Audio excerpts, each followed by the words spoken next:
Este é um audiolivro com narração automática gerada pelo Google. Livro: Opúsculos por Alexandre Herculano, tomo 08. Por Alexandre Herculano. Advertência. Formosos eram os tempos em que pelejávamos pela liberdade do povo, tão formosos quão negros estes em que a plebe peleja pela licença. A Herculano, voz do profeta, 1836. Os breves artigos com que abre o presente tomo sob as epígrafes da pena de morte e a imprensa foram escolhidos entre vários outros de propaganda social publicados por A. Herculano nos números de janeiro a maio do Diário do Governo de 1838.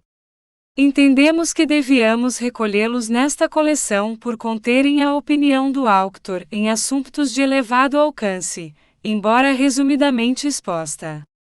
Convém notar que o Diário do Governo era então propriedade dos oficiais das secretarias do Estado, dos oficiais maiores, seus amigos e dirigentes da empresa, aceitara o publicista o encargo de redactor, com o intento que naqueles artigos evidenciou de encaminhar o espírito público, tão conturbado a esse tempo por paixões políticas, para a boa prática e compreensão do regime representativo, e outros ideais conducentes à prosperidade moral e material do país. Daí proveio a desusada feição que a Folha Official apresentou durante aqueles meses, sendo para registrar como nota característica daquela epocha, que os setembristas exaltados a quem a catequese do escritor era principalmente destinada, e não raras vezes irritava, por desforço o increpassem nas suas folhas de protector de malfeitores, por ele ser contrário à pena capital, como se a existência do algoz fosse postulado do credo democrático que ostentosamente apregoavam. Tal acaso alguns publicistas têm propalado que foi em 1837 e não em 1838 que A. Herculano escrevera no Diário do Governo, tendo então de contradizer as suas anteriores crenças políticas. Mas o que acabamos de dizer e os leitores podem verificar demonstra a inexactidão de tais asserções. Seguem-se no tomo dos escritos acerca de instrução pública, de instrução popular principalmente, com os quais se liga como complemento de uma nota a um deles um artigo bibliográfico, que truemos do Vila e Ida 2 acento circunflexo à série do Panorama. Os dos escritos foram ambos publicados em 1841, sendo o autor deputado às Cortes pela cidade do Porto, e pelas referências que encerram a factos parlamentares, nos oferecem ensejo de expor alguns esclarecimentos que, além de facilitarem a sua melhor apreciação, interessam sob um ponto de vista geral aos demais trabalhos contidos no tomo. Juntos aos acima esboçados completam estes esclarecimentos, uma parte pouco conhecida, e que por isso tem sido em mais de um ponto adulterada, da biografia de A. Herculano, no período a que respeitam. A Câmara a que o publicista pertenceu, foi a que reuniu em maio de 1840, em substituição da que foi dissolvida em fevereiro do mesmo ano. Representava ela na sua grande maioria, assignalado triunfo, que ao cabo de ardentes e prolongadas lutas o Partido Cartista obtinha na opinião pública contra o setembrista, triunfo que muitos factos faziam prever e que apenas secundariamente porventura na escolha de alguns nomes, dependera da influência do governo no acto eleitoral. O ministério existente era pela conjuntura em que subira ao poder e pelos homens que o constituíam um ministério de transição, não sendo todos os seus membros cartistas tradicionais, nem contando ele entre estes número suficiente dos mais notáveis. Era o falado gabinete, de 26 de novembro de 1839. Mas como quer que a maioria da Câmara compreendesse a sua missão, o certo é que ela se submeteu à política ministerial, mantendo-se o pacto sem quebra formal, e sem embargo do que, para alguns dos membros da maioria tivera de irritante uma parcial recomposição do gabinete ocorrida em 1841, até que ao abrir-se em janeiro de 1842 a última sessão da Câmara, que acto contínuo foi adiada, veio a Revolução Militar iniciada na cidade do Porto e consumada em Lisboa nesse interregno parlamentar, derrubar a Constituição vigente e proclamar a restauração da Carta. Importa recordar que as primeiras demonstrações do movimento revolucionário logo se organizou em Lisboa, a famosa coligação liberal, em que as maiorias de ambas as câmaras notoriamente se representaram e que pública e solenemente protestou contra ele. A esta coligação se associaram por atos oficiais a Coroa, o Ministério exceptuando um dos seus membros que tomou o partido dos revoltosos, e outro gabinete que ainda subiu ao poder e chegou a planear medidas enérgicas para restabelecer a ordem. Sem embargo, a Revolução conseguiu triunfar e não só ou não tanto pelo império da força, mas porque o estado de coisas a que o procedimento dos poderes constituídos até então conduzira, lhe abrira caminho e facilitara o triunfo. Ao passo que decorridas 2 sessões parlamentares ainda estava por definir em pontos primordiais o definitivo plano político que o Partido Cartista houvesse de adotar, quer ao sabor de exaltados, quer ao de moderados, visto que fabianamente se fugira das questões constitucionais que podiam aclará-lo, como era a da reorganização da Segunda Câmara, tinham-se restringido todas as liberdades populares e nas mãos do Executivo se haviam concentrado por esse e outros processos habituais, meios de ação política e administrativa tão pronunciados que, por apenas o acautelarem contra as turbulências do setembrismo, deixando-o todavia exposto a surpresas da parte dos seus correligionários, tanto podiam demonstrar o sincero propósito de manter a todo o transe a ordem pública, como o reservado intuito de acabar radicalmente com a política transitoria,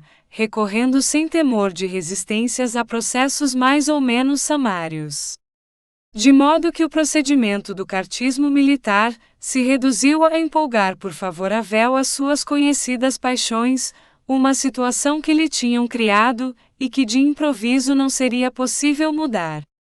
As memórias de que vamos extraindo esta perfunctoria notícia nos dão como principais planeadores daquela política como que preparatoria, além do ministro que ousadamente desertou do governo para os revolucionários, um outro bem notável pela sagacidade que sempre lhe foi atribuída, o que na imperfeita e tardia reconstituição ministerial de 1841 passara da pasta do reino à dos estrangeiros e que, ao ver que o primeiro lhe disputava a preeminência política nos acontecimentos que ia acento agudo a decorrendo, e que o plano em que colaborara se complicava gravemente, por último resolveu acompanhar com os seus demais colegas a coroa, se não encaminhá-la para o lado da coligação. Assim esta, embora vencida, adquiriu proporções de facto não menos assinalado que a Revolução, cobrindo até onde possível responsabilidades contraídas por muitos dos coligados, e extremando novos arraiais para as campanhas políticas que depois agitaram o país. Houvera, porém, alguns deputados cartistas que não tinham acompanhado a maioria na sua submissão ao ministério, nem esperado pela revolta militar para pugnar pelos bons ditames do cartismo doutrinário. Há tempo haviam eles combatido os excessos de autoridade e propostas do governo, absorventes das prerrogativas parlamentares ou contrárias às normas constitucionais, e pela formação de um ministério genuinamente cartista, que em vez de sobrecitar as paixões lhes impusesse respeito, mantendo o seu partido dentro daquelas normas e honrando-o com uma política leal e patriótica. Tais eram os deputados do grupo chamado da oposição cartista, que teve por órgãos na imprensa o Director, em 1840 e o Constitucional, em 1841, e foi da oposição parlamentar seguramente o mais notável e o mais temido pelo Ministério. A este grupo, como o leitor terá previsto, pertenceu a Herculano, guardada a independência das suas opiniões em assuntos especiais, resultando-lhe de tal filiação ser alvo de agravos na Câmara e na imprensa ministerial, onde ele e os seus amigos eram acusados de trânsfugas aos quais cegava a cobiça de ascender ao poder. Alguns ministros chegaram ao excesso de tentar comprometer a Herculano com el-rei Dom Fernando, cujo bibliotecário era, não vingando a intriga, graças à gentileza do príncipe e à energia nunca desmentida do scriptor. E tão vivas eram as animadversões contra a oposição cartista, que ainda depois da Revolução consumada, e como se esta tivesse triunfado com geral acolhimento, continuaram os seus apologistas a julgar segundo as próprias paixões os homens daquele grupo, especialmente a Herculano, quer em publicações quer em conversações particulares. Enfim, sucede que ainda em recentes scriptos apareçam reflexos desses juízos, que o faciosismo daquela epocha havia inspirado. Mas a notícia que deixamos exposta é bastante circunstanciada para que se possa concluir que eles são hoje, e foram na sua origem tão infundados, quanto os que já rebatemos a respeito da redação do Diário do Governo em 1838. A verdade é que a Herculano manteve na Câmara os mesmos princípios em que toda a coligação liberal, e os poderes constituídos, estribaram depois os seus protestos contra a nova solução de continuidade do sistema representativo. A verdade é que, sem quebra alegável de rigor partidário, ele os havia ininterruptamente sustentado desde que viera a público com o seu ardente opúsculo, A Voz do Profeta. Foram também esses princípios que lhe serviram de base no transampto histórico, que se lê no tomo I desta coleção, acerca dos nossos acontecimentos políticos, desde a Revolução de Setembro até a de 1842. Assim, as increpações de incoerência política lançadas naquela epocha contra o nosso scriptor, e mais tarde reproduzidas sem exame, reduzem-se a estranhar que ele não tivesse tido duas consciências, uma para condenar os atos desordenados do setembrismo, e outra para se conformar com os análogos dos seus correligionários. Assente este ponto fundamental dos esclarecimentos em que vamos prosseguindo, podemos agora cingir-nos aos que mais de perto se ligam ao conteúdo do tomo. Como ao constituir-se aquela Câmara não estivesse patenteada nenhuma das divisões possíveis do cartismo parlamentar, foram eleitos membros da Comissão de Instrução Pública a Herculano e mais dos deputados do seu grupo. Ocorreu então ao incansável e patriótico publicista, o pensamento de estudar e redigir com o auxílio de um destes deputados, o lente da universidade, e seu particular amigo V.F. Neto de Paiva, um projeto de organização de instrução popular. Não lhe viera de salto esse pensamento. Já na Folha, o Repositório Literário, publicada de 1834 a 1835 na cidade do Porto, ele começara a manifestar o seu interesse pela instrução do povo, descrevendo a e as escolas de instrução elementar da Prússia, e encarecendo-as como modelos no gênero. Evidentemente pretendera então impressionar o público, pondo em confronto o estado intelectual deste país com o do nosso, isto é, fazendo destacar os dos extremos.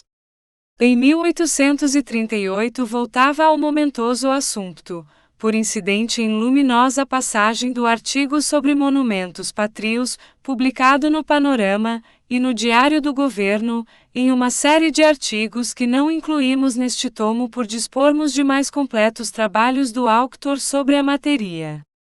Aquele projeto não seria, pois, mais que nova fez de uma propaganda que o autor foi desenvolvendo par a par com a relativa ao regime político recentemente implantado entre nós, e que ele reputava tão fundamente correlacionada com esta, quanto pelas suas eloquentes palavras os leitores poderão em breve apreciar. Fundada esperança de bom êxito tinha a Herculano nesta tentativa, porque contava com a boa vontade de todos ou quase todos os seus colegas da comissão, e com a aquiescência do ministro do reino, a quem o prendiam relações de amizade. Foi de certo a partir dessa epocha que essas relações começaram a esfriar, degenerando mais tarde em animosidades que concorreram para perturbar gravemente a carreira literária do escritor. Mas até a HI e desde o cerco do Porto, haviam sido cordialíssimas e firmadas em repetidas provas de mútua confiança. Desta vez não tractava, pois, o insigne patriota apenas de ajuntar mais um brado em prol da grande causa a que se dedicava, mas de um acto decisivo, e que por bem concebido e delineado teria resultados seguros. Porém, a poucos passos as divergências políticas que já descrevemos deram por terra com estas ilusões. Mesmo no decorrer da sessão de 1840, apresentava o ministro do Reino à Câmara um projeto seu que não teve seguimento, mas que sem dúvida impedia a premeditada combinação, e aberta a sessão de 1841, logo a Herculano e os seus amigos foram assintosamente excluídos da Comissão de Instrução Pública, sem que a maioria desta se ressentisse do facto. Depois, quando no progresso da sessão o ministro mudava de pasta e desta mudança e do subsequente caminhar dos negócios, se podia deduzir que o assunto não viria a ser ventilado na Câmara, resolveu o escritor levá-lo para a imprensa, expondo em sucessivos artigos publicados de setembro a novembro na Folha, O Constitucional, as teses que sobre ele havia apurado e examinando à luz delas o projeto ministerial. São esses artigos que constituem um dos estudos sobre instrução insertos neste tomo, e no qual, por emenda deixada pelo autor, substituímos a epígrafe primitiva de Instrução Nacional pela de Instrução Pública. Ainda na sessão de 1840, um deputado da maioria apresentara à Câmara um projeto de restabelecimento de anacrônicos institutos de ensino público mortos pela ditadura setembrista, e de extinção de outros, que ela criara para os substituir. O principal objetivo do proponente era a queda da Escola Politécnica e a restauração do Colégio dos Nobres, e contra essa ideia acento agudo a tão retrógrada deu parecer a Comissão de Instrução Pública, sendo relator a Herculano, mas como a questão ficasse reservada, sucedeu que alguém interessado nela mandou distribuir aos deputados na sessão de 1841, antes do adiamento da Câmara decretado em março, uma análise impressa refutando aquele parecer. Reaberta a Câmara, respondeu a Herculano com o seu opúsculo, da Escola Politécnica e do Colégio dos Nobres, que é o outro dos referidos estudos, o que contém mais vivas alusões às ocorrências parlamentares, e o primeiro na inserção em obediência à ordem cronológica. Posto que nesta notícia deixemos para o leitor a detida a apreciação dos trabalhos que vamos apontando, e dos profundos pensamentos filosóficos que os abrilhantam e ligam como elos da mesma cadeia, convém notar que a Herculano defendia neste opúsculo a ameaçada escola, pelo que ela podia concorrer independentemente de outras funções, para a instituição das escolas destinadas a derramar o ensino geral superior, definido nos artigos do Constitucional. E por isso mesmo dissemos a princípio, que o assunto dominante destes estudos era a instrução popular, admitida a amplitude que o escritor lhe atribuía. A Escola Politécnica ainda foi objeto de novas solicitudes de a Herculano dos anos, depois dele a defender na Câmara. Parecendo que também as coisas além das pessoas se conspiravam contra ela, um incêndio viera destruir-lhe o edifício e o material de ensino, contrariedade sobre modo grave, atenta à míngua dos recursos pecuniários do Estado. Succedia, porém, andar a esse tempo em projeto, erigir-se por meio de subscrição pública uma estátua a Dom Pedro IV, circunstância que o nosso escritor aproveitou para advogar calorosamente em uma série de notáveis artigos publicados na Revista Universal Lisbonense. A ideia é acento agudo a de que, em vez de estátua, forma monumental herdada de eras pagãs, o monumento ao glorioso caudilho das nossas liberdades, fosse aquela escola restaurada. Verdadeiros modelos de erudição e dialética servem estes artigos de fecho ao presente tomo, onde pelo assunto de que tractam tinham o seu lugar marcado. O monumento estátua triunfou, mas a Herculano tornara moralmente impossível que a escola fosse lançada ao ouvido, a tal ponto que ela foi restaurada antes daquele ser erguido, vindo a justificar pela brilhante situação que depois conquistou. As campanhas era que o eminente publicista tanto se empenhara para encarecê-la no espírito público. O exame das sessões parlamentares de 1840 a 1841, ainda abstraindo das restrições de liberdade que limitaram a vida constitucional do país, acobertando-se com aspirações ordeiras, e das investidas contra o progresso de instituições de ensino, oferecendo seguras provas de que no governo e na maioria da Câmara, havia não poucos espíritos mais hostis, que favoráveis às melhores conquistas da Revolução Liberal, afrontando até o credo político de que ambas as entidades se apregoavam sustentáculos, como se patenteia nas tentativas a que nos vamos referir, embora estas não alcançassem imediato triunfo. Com efeito, alguns deputados da maioria firmavam com os seus nomes uma proposta tributária, em cujo preâmbulo se dizia que um dos grandes erros da primeira ditadura foi acabar com os tributos que os povos desde séculos pagavam sem reluctância. Os proponentes reputavam, pois, acervo de grandes erros as leis daquela ditadura, e proferiam esta sentença condenatória como se ela houvesse passado em julgado, como se exprimisse uma verdade que já ninguém ousasse contestar. Por sua parte, o Ministério parecia abundar nas mesmas ideias, porquanto apresentara à Câmara um projeto nada menos que tendente a anular o memorável decreto de 13 de agosto de 1832, sobre forais. E assim se ameaçavam em pleno parlamento e à sombra da bandeira cartista, as tradições com que mais deviam gloriar-se os que ostentavam de leais, servidores dessa bandeira. Contra tais tendências que pareciam inspiradas pelo absolutismo, se lê no opúsculo acerca da Escola Politécnica, uma veemente apóstrofe de A. Herculano, havendo este já exaltado anteriormente a excelência das leis de D. Pedro em artigos publicados na primeira folha da oposição cartista. Mas o leitor tem no presente tomo um trabalho especial, que lança grande luz sobre o assunto, e cujo manuscrito achamos nos papéis do autor com a data de 1842. É a análise de um acórdão da relação de Lisboa em litígio sujeito ao decreto que acabamos de citar, na qual o autor demonstra a iniquidade do acórdão, e exproba ao Poder Judicial o propósito de associar-se àquele perigoso movimento reacionário. O manuscrito tem a designação de comunicado, mas ignoramos se ele viu ou não a luz pública. Sabemos, porém, que pelo menos uma cópia dele, se não a impressão, teria sido oferecida ao jurisconsulto ACC de Faria, o qual em carta que temos à vista agradece ou uma ou outra coisa, chamando-lhe artigo talvez por conter aquela designação. A defesa e a apoteose assim iniciadas das grandes concepções legislativas de Mouzinho da Silveira, deu a Herculano mais tarde largas proporções, como consta dos tomos I e V e V desta coleção.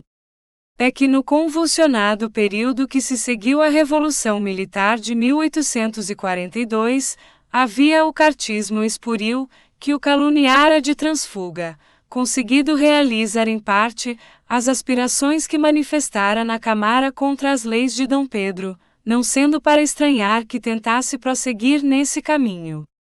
Mas as particularidades que não viriam aqui a ponto, da segunda fez desta importante propaganda de A. Herculano, tenas o leitor naqueles tomos, não esquecendo as que apontamos na advertência do último. Quiseramos incluir neste livro alguns dos discursos parlamentares do nosso escritor, e o pequeno opúsculo, O Clero Português, publicado em 1841 sobre um assunto então submetido à Câmara dos Deputados. Deste modo e contando com outros artigos avulsos, já insertos em tomos anteriores, bem pouco faltaria para que ficasse constando da coleção toda a obra de A. Herculano relativa a questões públicas, no período de que nos ocupamos. Mas aqueles discursos de breve extensão, em sua maioria, só em memoria especial teriam cabimento, acompanhados de um sumário das controvérsias a que se ligaram, à semelhança do que fizemos em anotações a este tomo, nas quais apresentamos os transamptos de dos deles. Quanto ao opúsculo, o facto de ter sido pelo autor retirado da publicidade pouco depois de vir a lume, tornaria inadmissível a sua inclusão, mas está dentro dos limites desta notícia darmos ideia acento agudo à da substância dele, e conjecturar sobre os motivos que levaram o autor a suprimi-lo. Inspirando-se nos mesmos sentimentos que no ano seguinte, como se lê no tomo IN, o moveram a expor a condolência pública à miseria a que estavam reduzidos os velhos egressos, vítimas de excessos revolucionários ainda não remediados, e mais tarde a proceder do mesmo modo em favor das freiras de Lorvão, naquele seu opúsculo começara a Herculano por condoer-se da sorte do clero parotial, a quem a Revolução, em seu dizer, também deixara a viver de esmolas. Em comovente quadro A.H. descrevia ele os longos serviços sociais da democracia do clero, e recorrendo a considerações históricas que os leitores poderão ver muito ampliadas nos notáveis artigos, O País e a Nação, tomo vi, argumentava que ela não devera ser atingida pela onda revolucionária, porque não tinha a responsabilidade dos abusos e extorsões de que haviam desfrutado durante séculos as altas classes eclesiásticas. Se nesta parte o opúsculo não era mais que o início de uma propaganda de piedade destinada a moderar ódios ainda subsistentes entre vencidos e vencedores, nele aproveitava o autor o ensejo para de certo modo deprimir em transparente alusão o ministro que referendara o decreto de 1834 sobre corporações religiosas, notando que o pensamento deste decreto, no que tivera de alcance na operada transformação social, não era invento de alguém que isoladamente pretendesse jactar-se da sua concepção, mas, subordinado aos anteriores decretos da dictadura, e desde muito tempo definido e amadurecido em todos os espíritos liberais. Sobrecarregando o ministro com a responsabilidade das imperfeições, sem todavia lhe conceder qualquer partilha de glória na promulgação do famoso diploma, dir-se-ia que o scriptor se deixara momentaneamente vencer por algum sentimento de represália contra ele. E assim é provável que fosse, porque o homem público cuja conhecida altivez acaso pretendia abater com as suas palavras, o mesmo que na recomposição ministerial de 1841 assumiu a presidência do gabinete reconstituído, pelo seu caractere agressivo menos dignamente o provocara a um jogo de increpacões irritantes na sessão parlamentar do ano anterior. De nenhum outro assunto tractava o opúsculo, e não é difícil presumirmos quais fossem as causas da sua supressão. Para esta poderiam ter concorrido algumas discordâncias entre as generalidades nele resumidas, e certas doutrinas de história pátria, que o autor a esse tempo andava apurando, e não tardou a trazer à luz pública, em cartas que publicou logo em começo de 1842. Mas em relação à matéria do opúsculo, essas discordâncias eram apenas como que de linguagem, não afetando as conclusões tiradas, e podendo até ser atribuídas à necessidade de evitar explanações. Por isso nos parece que para o facto também concorresse o ter pesado na austera consciência do scriptor, a animosidade que revelara na alusão que acabamos de apontar.